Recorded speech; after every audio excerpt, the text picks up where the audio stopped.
पुढची बातमी पाहूया। ज्येष्ठ समाजसेवक अण्णा हजारे 5 जुलैच्या उपोषणावरती अजूनही ठाम आहेत। माहिती अधिकार कायद्यातील नव्या नियमांना आता विरोध करण्याची शक्यता आहे। नवे नियम अधिकारी धार्जिणे असल्याचा आरोप अण्णा हजारेंनी केलाय। अण्णा हजारे आणि मुख्य माहिती आयुक्तांची चर्चा सुद्धा निष्फळ ठरली आहे। माहिती अधिकार कायद्यातील नव्या नियमांवरून ज्येष्ठ समाजसेवक अण्णा हजारे आक्रमक झालेत। नवे नियम अधिकारी धार्जिणे असल्याचा आरोप अण्णांनी केलाय, त्यामुळे हे नियम रद्द करण्यासाठी अण्णा हजारेंनी आक्रमक भूमिका घेतल्याचं पाहायला मिळत आहे।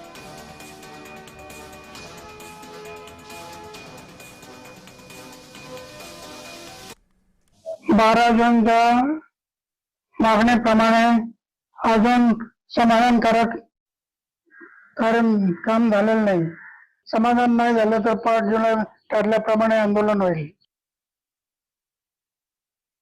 अण्णांनी व्यक्त केलेल्या भावनांशी सहमती दर्शवत आमची अतिशय सकारात्मक चर्चा झालेली आहे आणि त्यावर अण्णांनी जे माननीय मुख्यमंत्र्यांना पत्र लिहिलं होतं त्यावर जो निर्णय घ्यायचा आहे तो अण्णांना आणि शासनाला घ्यायचा आहे। आयोगाची भूमिका ही फक्त माहिती अधिकाराची प्रभावीपणे अंमलबजावणी करण्यासंदर्भात आहे। त्या अनुषंगाने आम्ही माननीय अण्णांना आयोगाच्या मागील 1-1.5 वर्षाच्या कारकिर्दीचा एक अहवाल देखील सादर केलेला आहे आणि त्यावर त्यांनी समाधान व्यक्त केलेलं आहे।